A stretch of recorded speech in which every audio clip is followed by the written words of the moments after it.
When I was in the occupied territories a few years ago, it was easy to spot the difference between Palestinian communities and Israeli settlements because on all the Palestinian houses there were water tanks because of the uncertain delivery of water.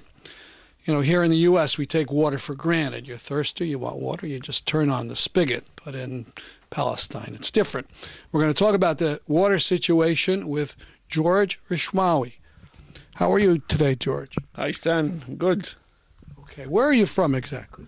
I am from Bet Sahur, which is a suburb of Bethlehem in occupied Palestine. And who do you work for with this water project? I work for the Near East Council of Churches. I'm the Advocacy Officer on water issues. And you're a Christian yourself? Yes, I am a Christian and Greek Orthodox. Yeah, I mention that because the stereotype in the U.S. is every Palestinian is Muslim. Palestinians are Christians, Muslims, and before 1948, Palestinian Christian Muslims and Jews. All right. So let's start with the Jordan River. What's going on? The river of Jordan, it is dying because Israel has dammed the Lake of Tiberias, or Christians know it as the Sea of Galilee. 1 billion cubic meters of water used to flow in the river of Jordan. After this blockage now, it's only 40 million cubic meters of water running into the river of Jordan, mainly fish farm discharge and sewage. So according to a number of scientists, within a few years, the river of Jordan will going to dry up. Dry up completely? Dry up completely and will be finished. The river of Jordan needs a lot of restoration of the basin. In addition, we need to Israel needs to allow more flow of water from the Sea of Galilee to run into the Dead Sea through the river of Jordan. Now, what use are Palestinians getting from Jordan River water? The biggest majority of the river of Jordan is located in the West Bank. The entire area of the river of Jordan is a security area. Palestinians have no access to the area, and we have zero access to its waters. Today, as well, 10 years after the Second Intifada, we're good parts of the Jordan Valley. Palestinians in the West Bank have no access to, only some of the people who live in the Jordan Valley. Now, what about the Dead Sea? As I said earlier, 1 billion cubic meters of water used to run from the river of Jordan into the Dead Sea. Today is only 40 million a year. The Dead Sea has been shrinking, and the salinity of the waters of the Dead Sea has been becoming up. And this is threatening a lot of the neighboring aquifers. The Dead Sea is dying too. That's some pun, I guess, or phrase. The Dead Sea is dying, but it'll disappear when the Jordan River goes? It will not disappear immediately, but it takes a lot of time for it to disappear. Already the southern part of the Dead Sea has been split into smaller lakes. The Dead Sea is a large lake of salty water, but you know it is very dangerous when the salinity of the water becomes up and down all the time with the osmotic pressure. Some scientists say that it is going to suck all the water in the mountain aquifer in the neighboring areas. Already we are experiencing a lot of the aquifer, a lot of the springs neighboring Dead Sea of fresh water. It is already much more stronger than it used to be. Well, let's talk about the water on the West Bank from the aquifers. First, what is an aquifer? The aquifer is like water underground that has been gathering there for thousands and thousands of years, and it's gathering on different layers on different layers underground. In addition, that these layers and rivers and of water underground, it gets recharged by time, but the recharge takes a long time. So overconsumption of these layers of water underground might damage it as well. All right, so all these aquifers has been controlled by the Israeli military totally. All of it has been controlled by Israeli military. You cannot drill a new well. You cannot. Wait, say that again. A Palestinian cannot drill a well? Yeah, Palestinians cannot drill a well without Israeli permission. Cannot deepen existing wells without Israeli permissions. In many areas, cannot build even a water system without Israeli permission to harvest rainwater. So the Israeli permit system. Wait. You can't build a cistern to harvest rain? Yes, in different areas, especially in the Hebron area or in Zone C, which is 61% of the West Bank, which is all total under Israeli control.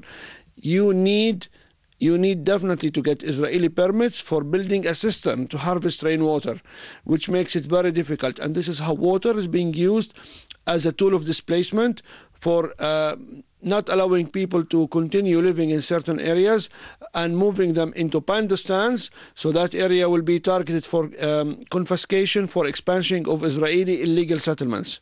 This is happening now. Are there figures what percentage of the water in these aquifers goes to the Israeli settlements or Israel itself, and what percent goes to the Palestinians? About 20% of this water goes to the Palestinians from the waters of the West Bank, and 80% goes to the Israeli settlements and Israelis themselves. So what we Palestinians are getting only 20% of the water under our feet. This makes us a thirsty nation, definitely. I remember years ago, Israel Shachak talked about water meters on wells, and that the Israelis would inspect, and that the Palestinians were not allowed to take more water out than they had in 1967. Is that still going on? Oh, definitely. Many of the existing water wells, Israeli officers come and check it regularly, on regular basis. They check water tables, they check consumption and the meters, they check how deep the well is, because you're not allowed to deepen wells without Israeli permits. So most of the wells are under regular check by Israelis. There are even there is worse, in certain wells you don't get a permit if Israeli companies are not installing the pumps and the drill themselves. So this means that if you have something wrong with the pump and the engines, you need to wait for a few months until they allow an Israeli company to come and fix it, like in one of the cases in Jenin. I would assume a lot of Palestinians then have to buy water. Buying water from private vendors is the biggest problem we are facing now. 250 localities in the West Bank are not connected to a network of water. And even if you have a network of water, that does not mean that you will have running water. If you have a network, even you have to buy. Water is very expensive. It varies between area to area. Some places people pay up to 60 shekels, like $18 for 10 cubic meters. This makes it very like $18 for 1 cubic meter, about 600 shekels for 10 cubic meter. This makes it very expensive if you compare it to the rest of the world. Well, how much of a financial burden is this to a family? I remember reading somewhere that it's a big percent of their income, the amount of money they're spending on water.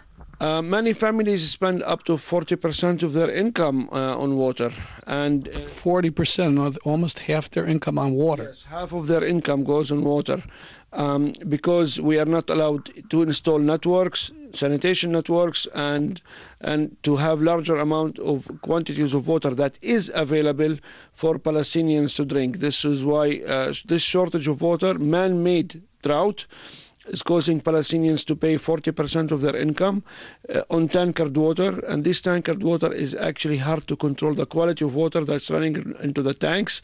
So people get sick, so they spend 40% of their income on water, and they get sick, and they pay a lot of money for doctors on waterborne diseases.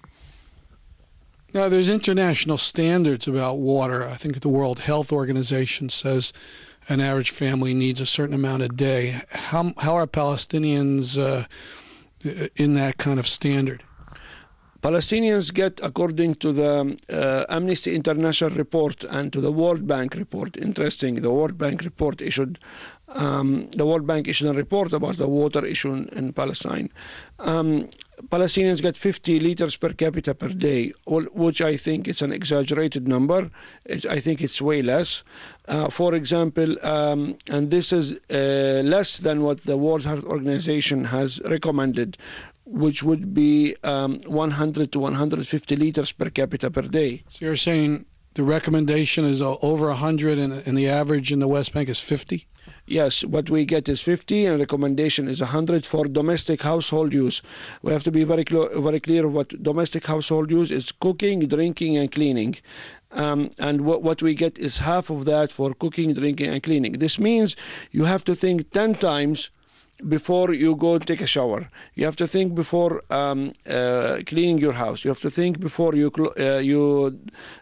wash your children's clothes. So this level of availability of water and this scarcity of water is causing Palestinians a lot of problems that has to do with hygiene as well. I wanted to ask you specifically about those water tanks. So I was in the Bethlehem area, and I was told that the water tanks were there because you didn't know when you were going to get water through the pipes, that it could be shut off for 2 or 3 days or more. You would get no advance notice, and when it was done, you'd get no explanation. Is that accurate? Definitely. Sometimes for 3 weeks, up to 1 month, you will not get water in the pipes. So you have to depend on existing systems that mainly we harvest rainwater in the areas what we are allowed to have systems. And then when we have, for example, in my house, when we have water in the system, we direct it to the system so we can fill our system from this running water, so we can use it and pump water to the roof of our house to use it in the tanks, so we can live with it. It is not very hygiene, but this is the best way we can. And we have to emphasize this is a political thing. It's not, Palestinians are living in a desert. That's why there's no water.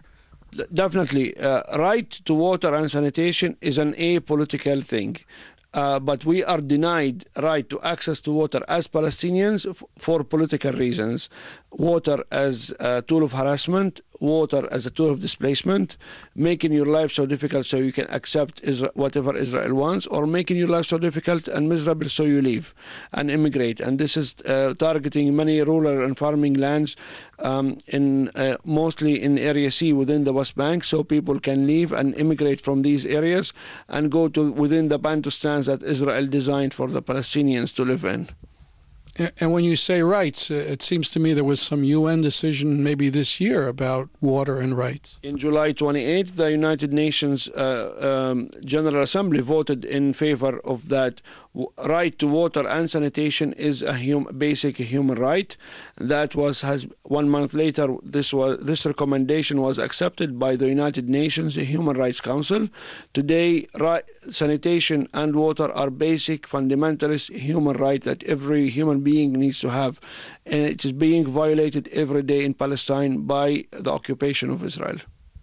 If our viewers wanted to find out more about this, is there one website that would be good for them to go to? A starting website will be the Emergency Water Sanitation /Hygiene, which will be ewash, EWASH.org.